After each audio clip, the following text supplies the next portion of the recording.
High slot loading up. No room to shoot. Solzel to Bedard. One-timer. Scores! Connor Bedard lets it fly for the top of the left circle. Pats control in the blade zone. Bedard, right circle. Down low. One-timer. Scores! Alexander Suzdalev from his office. Right side got pushed off the puck by Lucas Hansen. That comes back to the Blades net. Big hit by Howe. He absolutely demolished Charlie Wright behind the Blades net. Guards the puck near the line. Takes it to the mid slot. Over to the right side. Drops it back. Suzdalev loads up. Fires. Scores! Howe flips it in the middle. Here's Bedard racing to center. In over the Blades line. Stick handle his way through. Bedard stops. Left side across. One-timer. Scores! Tanner Howe! It's the pride of Prince Albert, Saskatchewan. Tanner Howe with his second of the series. Loose puck comes in front of the net. Ginnell in front. He'll send it in front. They score! Zachary Chance! Chance came into this postseason with no career Western Hockey League goals, and he picks up his second of the series. Over to the right side, Wong to Chiasson in the slot, down low to Wong. In tight, he sends it in front, stopped by Sim. Rebound, they're jamming away, and Waterloo just got robbed by Drew Sim, who's on the goal line.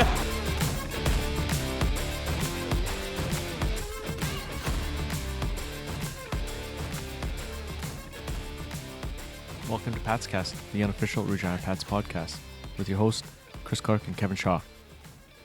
It's April 16th. 2023, episode 141. It's been a while. We took a little break from the hockey, but we're here. We're back to recap the end of that Saskatoon series. I mean, it's tough to swallow, I think. A Game 7 loss, but it is what it is. And I mean, I think if at the outset of the series, maybe if you said the Pats were going to go to Game 7, I think you'd be happy with that. But just how the way the series played out maybe left a little bad taste in your mouth. Yeah, especially with the 27, 28 seconds that close to making a 3-0 series. That really is a painful reminder of how the rest of the series went. Yeah, you take a 3-0 lead like we discussed last week. You probably have it wrapped up pretty quick, 4 or 5. But, you know, I think you said it going into Game 4 overtime. If Saskatoon wins this, they're winning it 4 straight. Regina was able to fend off, win that Game 6 at home, but just couldn't get anything going in Game 7. And I think Saskatoon's depth really showed there. And Game 7 to me felt like the way the whole series was going to be played. Yeah, tight. Saskatoon's got their stifling defense, yeah, their stifling play, but the first 6 games weren't like that. No, not at all. I think, like I said, it's the depth and maybe them. It was them able to roll more lines than Regina was, especially when they got up. You know, you've seen the Bedard. I wouldn't even really say more rolling of the lines. It's just the fact they got players from all over the lineup scoring and contributing. Yeah. I know Brendan Sonny mentioned that they switched lines that was on Bedard because that line was playing so much, so they changed it up. You know, and the decision to go back to Elliott for Game 7, he said, "Oh, okay, I think maybe Chadwick's getting a little tired. You know, it's a compressed schedule. You know, we've got 2 good goalies. There's no hesitation to go to the other goalie. So, you know that." He even used a baseball reference, like you would if you put him if you put in the closer. Put it in the closer, right? He started. Chadwick was the middle reliever. Elliott came back and closed. I mean, that's what makes Saskatoon such a good team, right? They were the 5th best team in the league overall, and for the Pats to take them Game 7, you know, that close. It is a testament to this team. I mean, obviously this team wasn't the greatest, and but they put it all out there in this series. Yeah. What really can you say?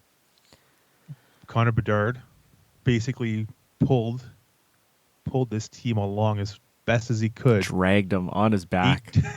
Dragged them. 20 points on 26 playoff goals. which is insanity Yeah. in itself. But it just shows you the lack of, like, we talk about depth, but it's just the lack of guys that have the scoring ability. Yeah. Maybe they just haven't found it yet. I don't know what the right terminology would be. I know you kind of just look at it, Connor with 10, Svozil with 4, Suzulev with 3, Stringer with 3, and then it just drops off. Then a couple twos, like Zachary Shantz, 2 goals. Like, he didn't have any goals coming into this playoff series in his career, right? And then just a couple ones and zeros down the line. Like, they needed a guy to chip in one or here or there, right? And because you think of all the close games, right? One more goal, exactly. Yeah, it's too bad. Like the third and fourth line guys, just they couldn't get anything going. Like, guys that you expected to maybe step up, like Whitehead in the second half was doing really strong, and then the playoffs, I don't know, just didn't disappear, but it just I don't know what the thing was. He only had 9 shots in 7 playoff games. Yeah, Aremba not able to get 7 one. shots. Yeah. Rowan, I mean, he was in and out. He was, I think he was a little nicked up, obviously. Ty Spencer only getting 1, an empty netter, right? But when the guys you lean on heavily, like Bedard, Svozil, and Suzulev, like that's your 3 guys, I totally get that. But Tanner Howe, unfortunately, was only able to he only had 12 shots on goal in 7 games. Like, he was playing a different role. I don't know if the center position is going to be a good thing for him. Yeah, but then they put him on the wing, and then he started doing really well, and then they put him back at center. So I don't know what the deal is there. Stringer had 10 shots in 7 games. Ginnell only had 10 shots. Like, that's one and a half. Just over a shot a game. Shantz had 7 shots in 7 games, and he scored twice. But you see, Spencer had 5. Yeah, you see Shantz get that goal and got some confidence, and he got bumped up, got some more minutes, right? He comes through with that, that questionable goal per se in Game 6. The no goal, yes goal. Yeah, it's just to access. Thank you to Spencer and the play-by-play or the replay guy, Parker. I think his name was. I can't remember what his name was. I don't know. Just looking at my kind of notes for these games. Like, Game 5 was just a tough start, right? They got behind the 8 ball.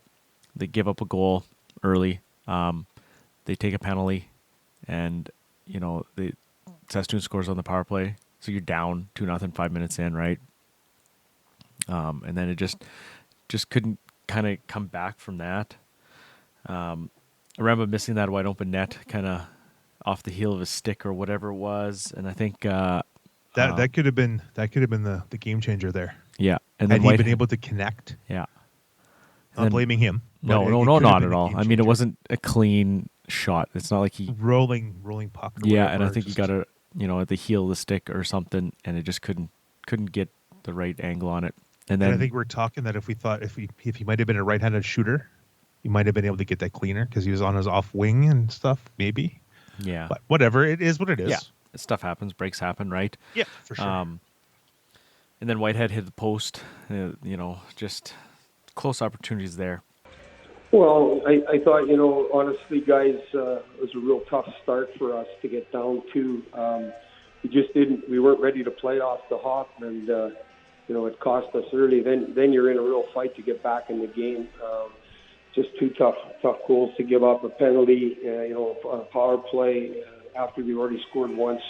It's not the way you want to start, especially in tough series like this in the opponent's rink. And then I thought, I really liked how we challenged ourselves. You could tell on the bench we were challenging each other to get back in the game. And, I thought I admired our guys for their determination in the latter part of the game. The turnover, of course, there was a couple of turnovers that were really crucial. And unfortunately, the wrong guys had the puck, in the neutral zone there on that 3-on-1, and Wong doesn't make a mistake. He makes sure he gets the puck to Sidorov, and it's hard for goaltender to make a save on that cross ice pass. Yeah, absolutely, Phil. We certainly were. Connor got us to within a goal, and that the Whitehead crew had a really good shift. I think it was Braxton that hit the post, and then Sammy misses the empty netter. I think the puck maybe fluttered on him a little bit, but we get that goal, it ties the game, and that's the way playoff hockey is. Though you're going to have ebb and flow, and I think we talked about this earlier in the series. The way the game ended, our guys were pretty frustrated at the end, but I like that. I like the passion that we showed at the end of the game, a little bit of frustration, because that only tells me we're going to be ready to play tomorrow night. I agree. I thought Drew had a really good game. And for the most part, over the course of the series, he's been really solid. I thought tonight he did maybe a little better job of controlling those loose pucks, and especially in this rink with that fast bottom dasher board. The puck comes really quick off the back wall, and had a little bit of trouble with that earlier in the series. But tonight, he was spot on, and he's got a great trapper. So he caught a lot of pucks and stopped a lot of plays. So kind of slowed the game down for us and gave us a chance to get reset and start from the face-off. Well, I think we showed a little more passion, and with that passion came a little better forecheck. We started to turn the puck over in their zone and forced them to have to defend a bit more, and we created some opportunities. So, I think it was more of just showing a little more grit and a little more passion. Have to win a few more puck battles, and play more end zone time and more pucks to their net. Absolutely. After the second goal, he was the net front guy. We need to get more people to the net. And I said to our guys as he scored that goal, I said, guys, our best player is the guy that's net front. Like, he's the guy that wants to score the goal, but he's willing to go where it's really tough. And, that's leadership. That's want, that's will, that's passion. And, it started to rub off. And, that's what Connor does from here on in. I don't think there's anything stopping Connor, because he's just too determined. Well, I think we just need to honestly pick up where we left off here in the last half of the third period, and take that passion that we left the ice with tonight into the early minutes of tomorrow's game. Let's take them out of the game. Let's get our crowd involved, and let's bring it back here for Monday night. And then Game 6 they come back. You think, okay, they got a game at home here, and they really showed up, right? Yeah, they had something to prove. I'm thinking a little bit more on the 98 side, had something to prove that he could take this team to the next round. Yeah, and they had close. They had their backs against the wall, and they showed up, right? Like, Saskatoon got the start. Clearly had a nice start, but the Pats responded. I think they had the bulk of the play in that first period. After the goal, and Suzdalev gets a couple, in the first and then in the second. Then Howe gets that nice one with the nice pass from Bedard. But then it's 3-1, the dreaded 3-1 lead, and Saskatoon. The worst lead in hockey. Yeah. Especially in this series for the Pats. Right, so they tie it up early in the third. Like, they score late in the second, early in the third, but they get caught on a bad line change, and Svozil hits Bedard and makes no mistake, right? Like, just snipes that one, and then like we said, the chance goal, like, it took 15 minutes to review it a couple times. It was wild. Yeah, it was. I remember something similar happening when they first started doing replay, that they had to replay it a couple times or review it a couple times, but nothing like this. Nothing in a playoff game, which it didn't actually really mean anything. It was an insurance goal. It wasn't like a game-winning goal or an overtime goal or anything like that, but it was weird having the referee come out, no goal. Buzzer sounds, goes back, and we see Tim Tisdale going behind us on the press row and talking to the access guys. It was pretty wild. Yeah, that was. And I can understand why Saskatoon was pretty unhappy with that, because they reviewed it and made a call, right? Yeah. It's kind of, you don't see that happening very often, like you said, going back on their reviewed call, right? Yeah, exactly. It's pretty. It was early. That gives them the 2-goal lead again. That could have been, it was, but they made the right call in the end. They made the right call. Yeah. And after watching the replay about 700 times, they made the right call. So, Yeah, I don't. We'll throw some interviews there. I got some interviews after that game. A couple comments from, I think, John and Connor there, and then we'll move on to the Game 7. I liked our game basically from start to finish. That doesn't mean it was easy or we were far superior, because it's two teams that are obviously going to Game 7, and that says a lot about the series. But I liked our game from the start. No, but I think that I'm just sort of guessing that speaks to the not the inadequacy, but of the video replay in this building or in the league. They're all supposed to be up to a standard. It's just obviously something else happened. He wasn't going to listen to me that Chansey went off his stick, but something else happened, so that somebody upstairs reviewed it, 5 or 8 minutes again for the 14th time, and they changed. I don't have an explanation. They have to ask them, but no, that's strange. Yeah, probably, I guess, over the course of the season. And it's not, I just still don't consider us as a physical team, but I think, when you just get in guys' ways or just bump and finish checks, that's sort of what playoff hockey is about. I can't imagine this series has been as physical as, I'm guessing, Red Deer and Calgary. But actually, I was talking to Darren Ritchie, who's coach for Toronto now. He said this was by far, he saw last night's game, so that's what he's going by. This was by far more, I don't think he used the word physical, but intense, good series compared to what he saw out in BC. Yeah, I would say that's very positive for sure. It's been a funny series with that, how much time we've let in, and then they've won games, and so yeah, I don't know how to explain it. Other than it happens a lot more now in hockey that you lose the lead than it did 20 plus years ago. New rules, the calls, even though somehow I think Connor got hooked on that open net somehow, but penalties are usually called. I can't really put it to words anymore. But I think the assists were, he sees the ice so well, but the play he made to Howie for the goal was there's no way to describe it. It's major league. He did that. It was a power play in Red Deer the second time we were in this year, 3 feet high over 3 sticks to Alex for a one-timer. And I was talking to Brent Sutter after the game, and he just said, you can't defend if somebody can make that good a pass from 50 feet over and through 3 sticks, but he has the ability to. Did you see that at 15 when he first came here? Could you? I don't think you could imagine this, but what did you imagine him being at 17? Well, I don't know. But that's really hard to answer, because you're right, you couldn't see all of that. But when you think of the hub, which you guys couldn't be there, I understand, but to have 28 points in 13 games as a 15-year left, and that hub hockey was whatever, but he still did it, And I think not the expectations, but the reality of it just continued each year, or maybe each month that he played. He's not coming back. Given how back and forth this series has been, what's going to be the biggest factor heading into Game 7? Oh boy. I don't know if there's one big factor. Both teams have been very disciplined on the penalties at an average of 2 or 3 a game. We might have been at close to 4 and they were around 3, so maybe it's evened out, I don't know. Both teams' special teams are pretty good. Power play is pretty good. I don't know.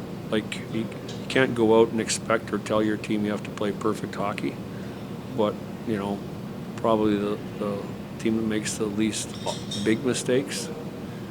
I don't think I think that's their game. They don't make many big mistakes, but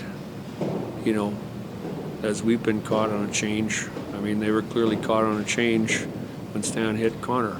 You don't want that happening in Game 7. Like us last night, I think Stan was expecting one of our players to come across and give him an out, but he passed one up the middle. Whoever picked it off, they scored, 10 seconds later. I don't know, but that's sort of what I think. Just going back to Connor, what's going through your mind when he's going down, laid down, blocking a shot like he did early on in that third period? I just saw the result. I didn't really see him going down to start. But that's not the first time. It's happened, because he's playing in that situation because he's our best face-off guy, and well, whatever, he's the best. So, but I remember in a 5-on-3 in Winnipeg, they called Whitehead for a penalty like 10 seconds into the power play when their goaltender stepped out in front of him. We got interference penalty in the 5-on-3, and he killed the second half of it. Howie did the first, and he was down there blocking a shot. That's the first one, but he's done that, he's done that with some regularity when the situation calls for it. You ever had a player you can trust in every situation like that? I don't always trust him in every situation. Yeah, like, it's just a different individual level, but, Steele and Brooks could, were at this level here, he trusted them. Win or lose Game 7, how do you think this playoff series is going? I think it's been, I'm going to guess a little bit from, not guess, but scuttlebutt that have seen other games or seen all of these games. I think it's been the best series that's gone on in the league. And going to Game 7, there might be another one going to Game 7 yet. Tri-Cities wins the next game, but I think that in itself signifies, what's going on. Yeah, it's definitely good. Obviously, we played well. I think that might have been our best game of the series overall, probably that and, Game 1. So, it feels good to have that, but, obviously we know that the job's not done here. We got to go in there Barn Monday and get a win. Yeah, it's my first ever Game 7, but I think, I've been in a lot of those types of situations with, World Juniors and that stuff, but it's definitely different. We've played them 6 times in 9 days or something, so, it's definitely different, and, for me, obviously, my first time will be on Monday. Yeah, it's been some of the most fun hockey I've been a part of, just the intensity and, every play, every, little mistake matters so much, and, I think for me finally getting that experience, obviously last year with the disappointment of not making it and getting here now, it's been a lot of fun. I don't know. Guys open, obviously try to find them, and there's a lot of nice finishes from our guys tonight. So they make it easy when they can put the puck in the net like that. Yeah, it was big. Obviously, like you said, a couple leads that we let slip away, and for us, I think that's big for our group to be able to hold on to that, and we're learning how to play with those and everything. Obviously, with guys that haven't been in playoffs much, myself included. So it's definitely good to have a win like that. Yeah, it was great. We were super desperate, and we obviously knew we needed to win, and for us to go out and do what we did. I think guys are obviously nervous, but they're also so excited for these moments, and I think that was really good to see in the room before the game. Yeah, I mean, it's been such a back and forth series, and it really does deserve to go to a Game 7. I think they're a great team. I think for us to be playing the way we are with them, it's kind of, I think it's how it should end in a Game 7, just with how tight everything's been, and we'll watch video and whatnot and see where we can do better and see where we did well.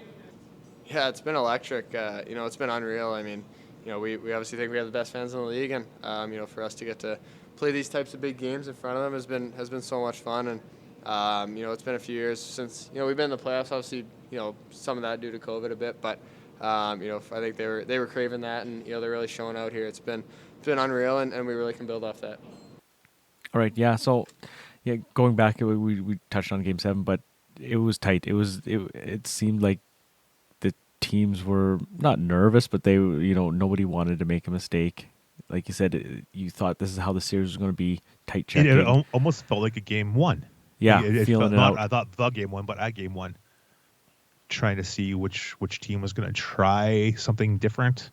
I don't know, it was weird. I know, and like you don't get a goal until 14 seconds left in the second period. Like after all the goal scoring this series has had, it was pretty late, a late point, and yeah, it was a tough goal. It was a 3-on-2, and Spencer Shagru, he's a D-man, is he not? Like he snuck by and got behind and just tipped it by. It was a nice play.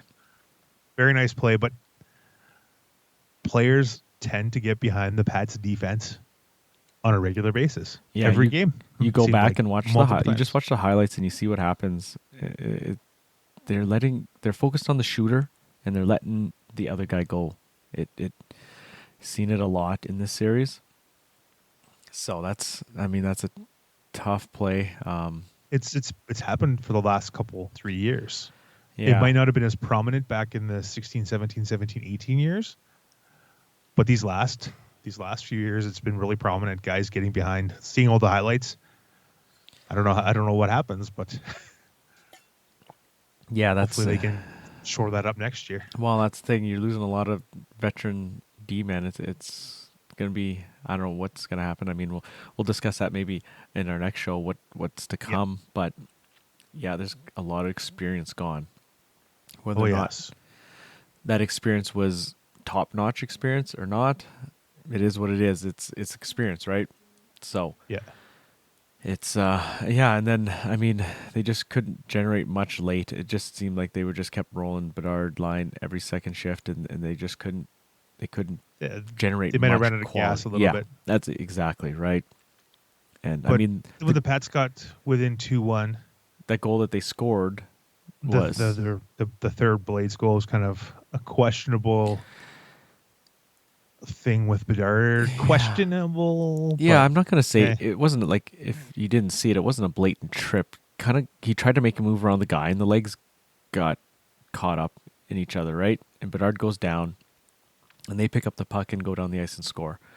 I mean, yeah, it was a nice shot. yeah, and I mean, it wasn't like it was a blatant trip that should have been called. That was a pretty judgment call. I mean, Yeah, it was one of those ones that could be maybe a call. The way the officiating is in this league, some might call it, some might not. yeah, Clearly right? they didn't call it that time. Yeah, and I don't really have any objections to not calling that. Yeah, exactly. Yeah, like I'm not going to be like the homer guy saying, "Hey, that had to be a trip." But going back and looking at it, it's not the worst non-call for sure. It could have been one though. Yeah, like I said, it could have went that way, and we've been like, "Okay, we'll take that." Yeah. So, Well, clearly someone disagreed with it because Stan got a 10-minute misconduct right after that goal. So I don't know what happened there, but Yeah. if you watch the highlights, he does tap Hansen skating by after they scored the 3-1 goal. So maybe that's where he got the misconduct. yeah, like I don't you know. sent me that after the game, and he got a 10-minute at the goal, at the time of the goal, and then he got a game at 20 minutes. So Yeah, that's so interesting. Don't know what but happened there. Yeah, you go back and watch the replay there, and you see him give him a little tap, like not even a slash per se. It's just a tap. And I mean, if you got 10 for that, that's maybe he said something to the ref about the no call or something, right? Because I don't see that being a 10 for what he did there. And watching it on WHL Live or CHL Live, whatever you call it, Yeah, you don't it's see really everything. hard to tell. You can't see everything. No.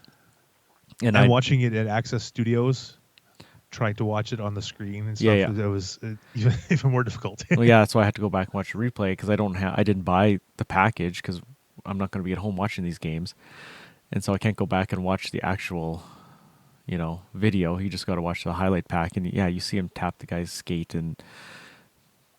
but yeah, maybe he said something to the ref after the fact. Where's the call, or what about that trip or whatever? But who knows? Then Trevor Wong steals a pass. Yeah, empty kind net, of a game over 4-1. I mean, at that point, it's 3-1 with 2 minutes to go. And yeah, it was just a little bit of ill-advised pass. I mean, yeah. I don't think they were coming back either way with No, 2 minutes but to go. it was a desperation pass or whatever. Yeah. But it is what it is. Yeah, I think, like I said, just Saskatoon's depth and their just ability to roll more lines and just keep guys fresh out there was the key. I mean, usually, like they say, in a 7-game series, usually the best team wins, right? Like, yeah, because any team can beat any team on any given day. In a short 1-game or 3-game series, right? You never know, right? Yeah. But usually, the longer the series goes, the better team has the better chance of winning, right? And that happened. Yeah, and that's exactly what happened. Exactly. So. Do you want to? Okay, we'll hear from coach and players. Kind of, there's a little bit from post game there, and then some comments on the media availability after the season that kind of just touch on the game. So comments from the players about the game and about their time as a Pat. Yeah, it's a bit of a bittersweet pill to swallow, to be honest with you, Dante.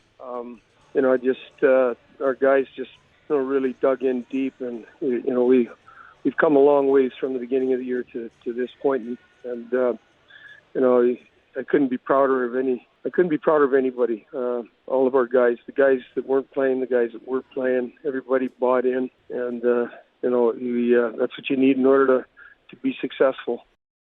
Yeah, I mean, if you were in the dressing room after the game, that you could see, how important it was to those three men, and they really did lead by example.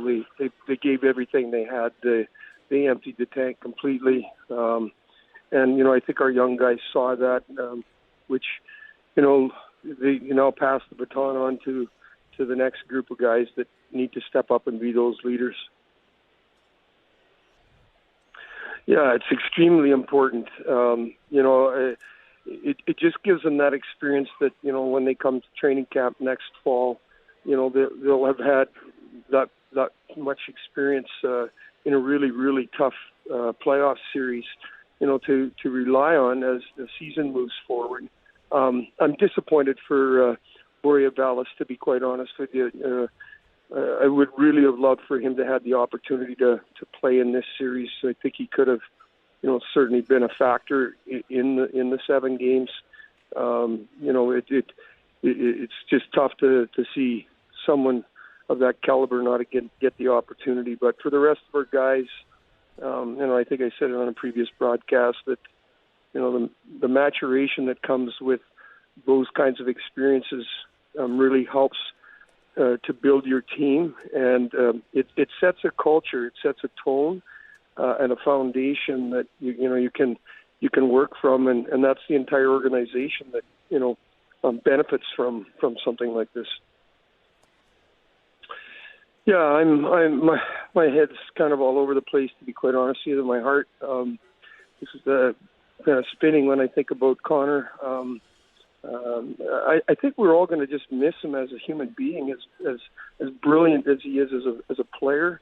But his leadership really, really, really came a long ways, and you could tell even on the bench tonight. He was really pushing our guys and trying to help us win. And he was, it's a never give up sort of an attitude, and that's why he's so great. But I know for all of us, and I know for me personally, I'm going to miss his friendship. But at the same time, it's what we do in this. It's what we want for these young guys, is these opportunities. And obviously, Connor is going to have a great opportunity at the next level, and we just wish him all the success in the world. And hopefully, the rest of our guys can draw from what Connor shared with all of us this winter, and we can take it forward next year. Stanislaus Folzl, to me, was the second best player in this series, and it wasn't even close. Somebody who came to the rink with a smile on his face every single night, and really not only grew as a player, but grew as a person over his 2 years with the Regina Pats. There's no question that he will be in the AHL next year as a 20-year-old. Yeah, just another person that, he gave me a great big hug here tonight after the game, and I just kind of looked in his eyes, and I thought, you know what, man, I'm really going to miss him. Just another really wonderful human being, to be honest with you. And, I think about a game back in Medicine Hat a year ago where he stepped up into the middle of the rink on a 2-on-1, and I looked at John at the other end of the bench and went, oh, man, we've got a lot of work to do here. And to see him tonight and this at this time of the year, he's a really gifted player, but he's got a big heart. He wants to win. He's super competitive and highly skilled and motivated. So I'm excited for him too in his future in Columbus. What is the goaltending of Drew Sim meant to you and this team this season? Well, I give Drew a lot of credit because, we did bring 4 goalies to training camp this past fall. And it was really up in the air. We weren't terribly satisfied with how the season had ended a year ago in terms of our goaltending. And John made that very point that we were going to improve in net. And I give Drew a lot of credit. He worked hard and he faced a lot of shots. There was a lot of nights that, we were getting outshot, and he held us in there, including obviously this series. He made some outstanding saves. And, for Drew, you could see that the talent has always been there. Drew's a talented kid. He takes his drive and will to another level. there's no stopping him if that's what he really wants to do. And I commend him on his effort this season. I guess I'd like to add too that our goaltending coach, I know Daniel Wappel worked really hard with Drew and Piner over the course of the winter, and he deserves a lot of credit because it's a hard job being a goaltender, and sometimes you just need to have a counselor, so to speak. And I know Danny did a good job of spending a lot of time talking to the boys and helping them fight through some adversity over the course of the season and the ups and downs that come with playing goal, which is a very unique position. And so my hat's off to him as well. Yeah, well, at my age, you've watched a lot of hockey. You've seen a lot of people. You've coached, tons of kids and adults for that matter. And the game never ceases to amaze me. We're not as humans bigger than the game itself, and yet it always gives back. And for me, it always comes down to the people and the players, and the people that you work with every day, from our training staff to going over to the office and talking to the folks there that make sure that things get done for us at the rink. It's just outstanding, and it's an experience that not everybody gets the opportunity to do. I said that to John when we got to the room tonight, that I was extremely thankful from John to give me this opportunity to come here and to work with these young guys.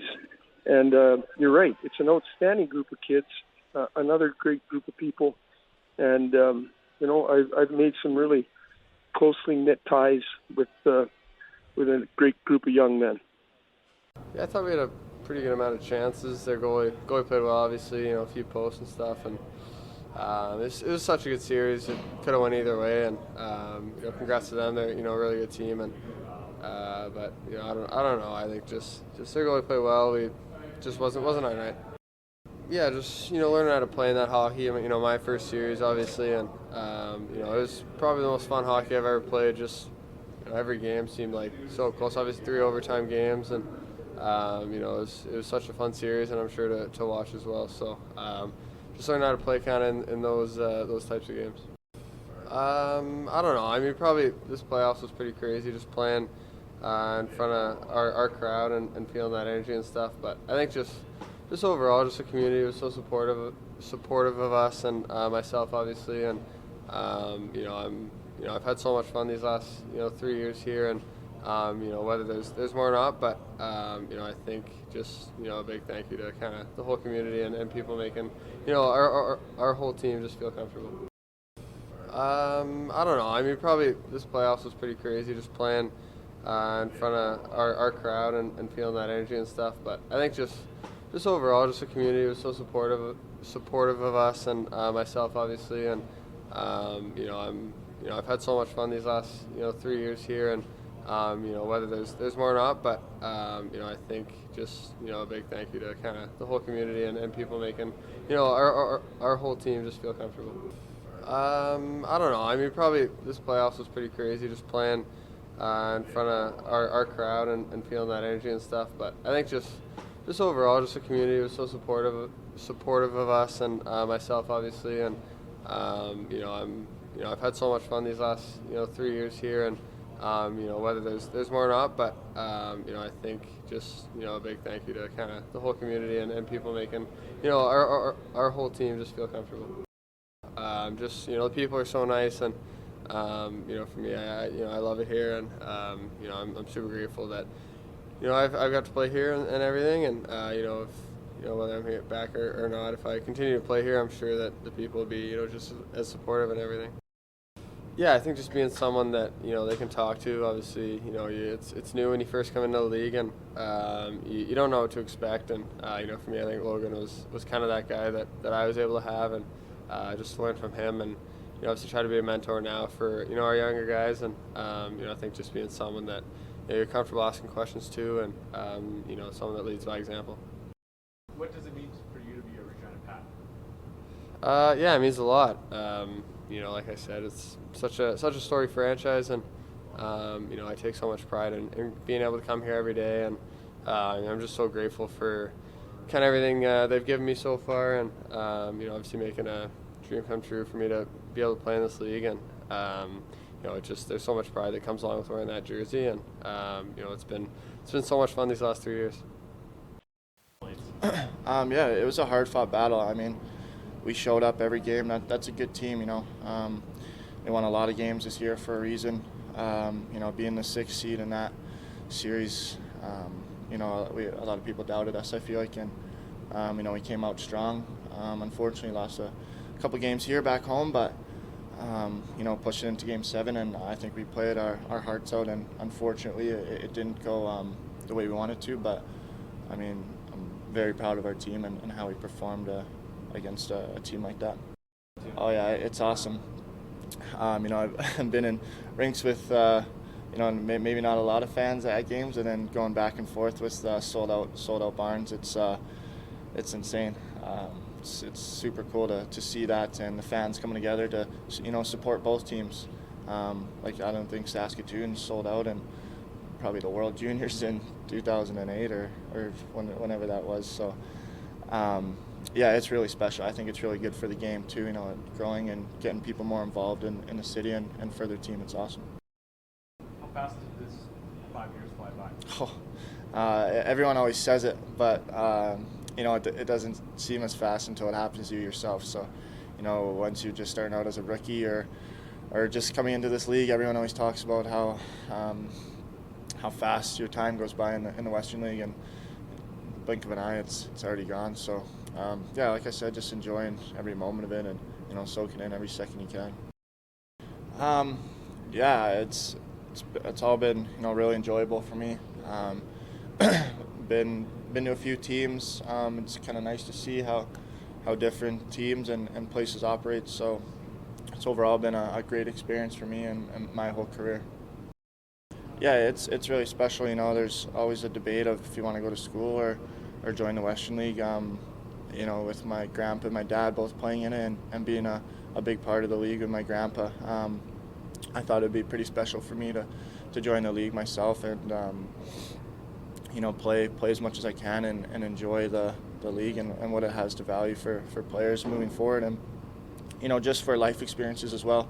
It's not only a spot where you can advance your hockey career, but the people you meet and the life skills you develop and stuff it's pretty important. So yeah, I got a lot of praise for the Western Hockey League for sure. It was great. I think we did awesome. I don't think anyone would expect us to go to 7 games with Saskatoon, and I'm really proud of the boys for pushing. Your thoughts about the defensive unit as a whole, especially in the second half? It seemed like you guys really improved in the back end of the season. I think we trusted. Everyone trusted ourselves back there, and we knew our roles, and everyone just played their best of their ability. Did you feel you left it all out in the series against the Blades? They did a lot of shot blocking. It seemed like throughout that series. Yeah, I definitely think I did the most that I could have, but I'm not a point guy, so I definitely had to lock it down in the D zone, which I thought I did pretty good. How fast did this 4 years go by for you? Way too fast. I don't think people realize how fast it actually goes when you're having fun. This year was the fastest by far, and just wish it went by slower. What does it mean to be a Regina Pat? It's an honor to be a Regina Pat. They've been part of this league for so long, and there's so much history here, and it's just awesome to be a Pat.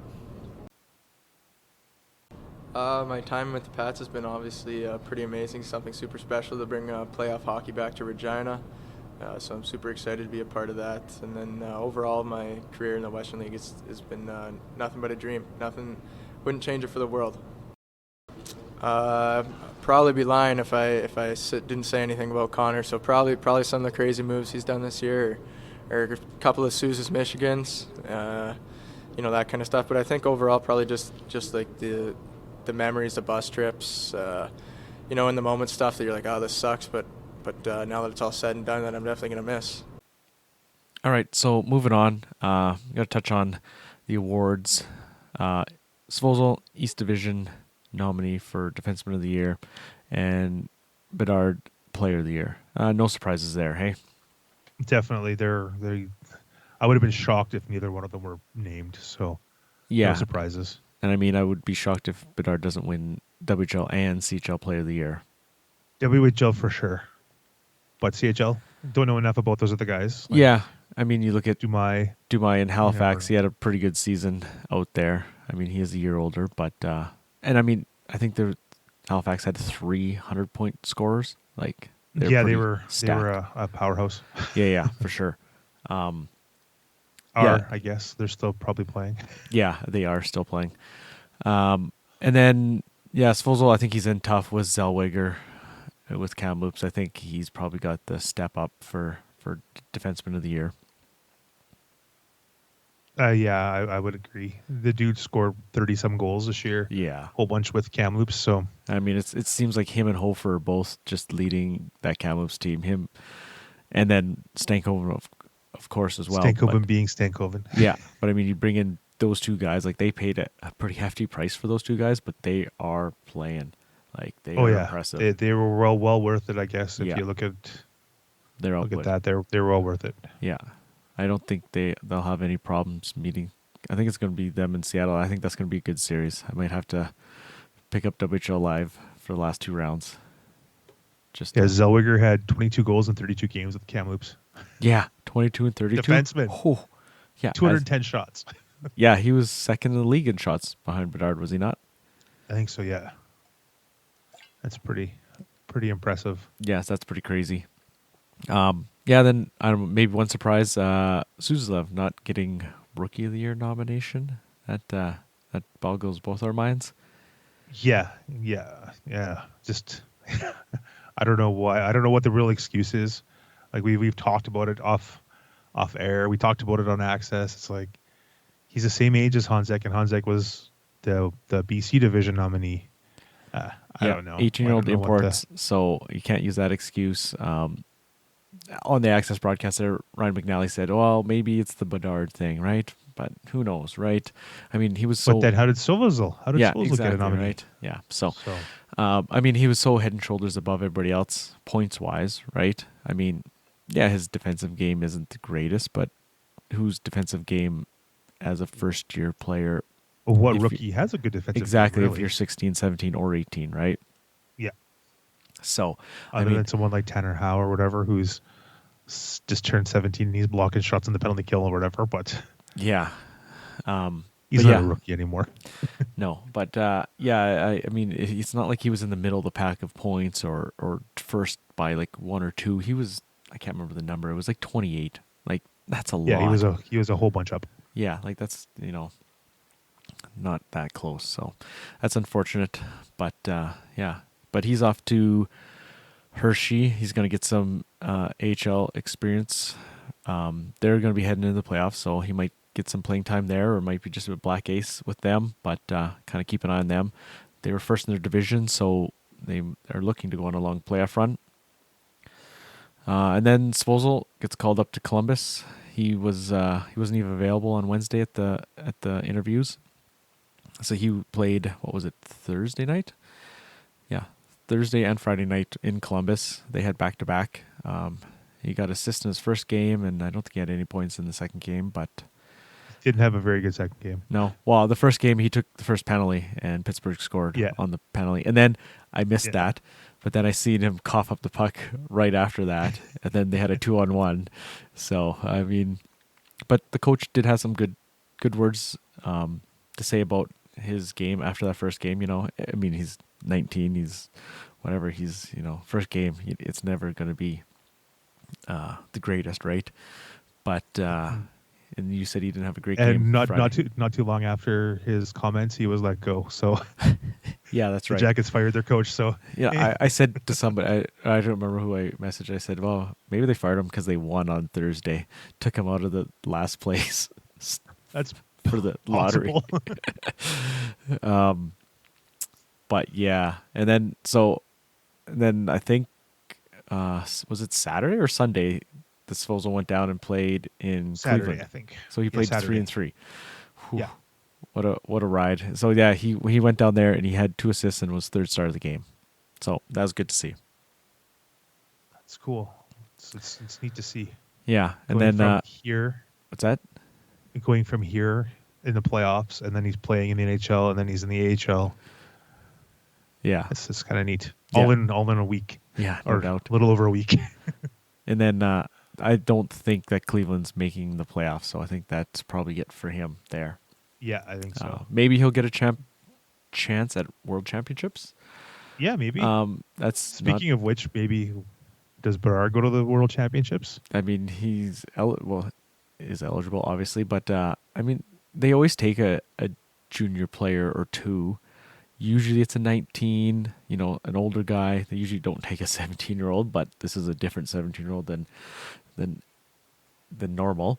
But like Eberle went, what if the junior team's playoffs are done and his NHL team or AHL team doesn't have any playoffs either, there's a few guys that have gone, right? So it's not out of the ordinary to take a junior player, but it is a 17. So, I mean, but does he want to go? Does he just want to? I mean, he's played a lot. I mean, he doesn't say no to hockey. I'm sure he'd want to go. Yeah, he doesn't say no to hockey, obviously. I'm sure he'd want to go if he got invited. I'm sure he'd go. Yeah, definitely. So keep an eye out for that. Before that, though, under 18s, How's gone to that already. That's no surprise. Jump on that team. And he said the pre-tournament game was today, and he had a couple assists. Yeah, I saw that somewhere. He had 2 assists, so nice. Good for him. Hopefully, so yeah, that's starting up right away. So keep an eye out for that.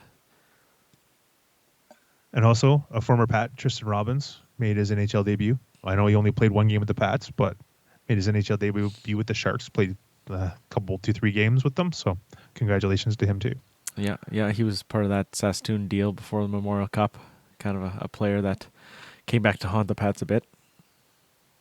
He turned out to be a good player, but they gave up some very, very good player. Yeah, they gave up some stuff to, for that run, but it is what it is. So yeah, I think that's about all we got for news, kind of this last week. Yeah, I think that's about it that we want to cover before the wrap. So yeah, we'll have that out. We're probably going to do that in a couple weeks. Just line up, our guests and try to get everybody scheduled together. So that should be another good one. Just want to say thanks for all the listenership this season. Appreciate it all. Thanks to Spencer and his crew with Access for having us on for the panel for the playoffs on the road there. It was awesome. Yeah, that was a fun time. Ballsy on the second 2 games. He brought some energy. People love him or hate him, but there doesn't seem to be an in between. Yeah, no, there isn't.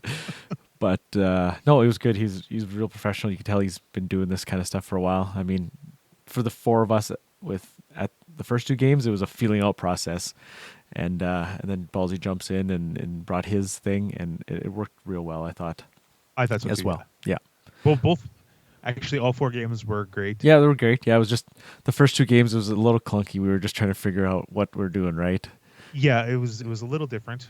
Didn't know exactly what was going to be asked of us. Yeah, because I know Daniela really isn't that in on the Pats right now. Yeah, she has a whole bunch of other stuff going on. She was doing the World Women's Hockey Championship. She called a few games over there, so she had other things on her plate. So yeah. Definitely. But it was awesome. Yeah, and Ballsy's obviously tuned into the Pats a little more lately. He's been calling some games lately. So, but yeah, no, it was a fun experience. So it was great for them to ask us. It was cool. Very cool. But yeah, so with that, we should wrap it up, and we'll talk to you in a couple of weeks. So thanks again for listening. We'll see you at the rink. Have a good one, you guys. For a while. Have a good one. Yeah. Have a good night. See ya. He'll float the puck to center ice. Back into the Regina zone. Slows a quick pass up the middle. Bedard over the line. Right side shoots. Scores! 4th point of the night for Connor Bedard. His 11th of this series. Boy, oh boy, look who it is. It's the captain, Connor Bedard.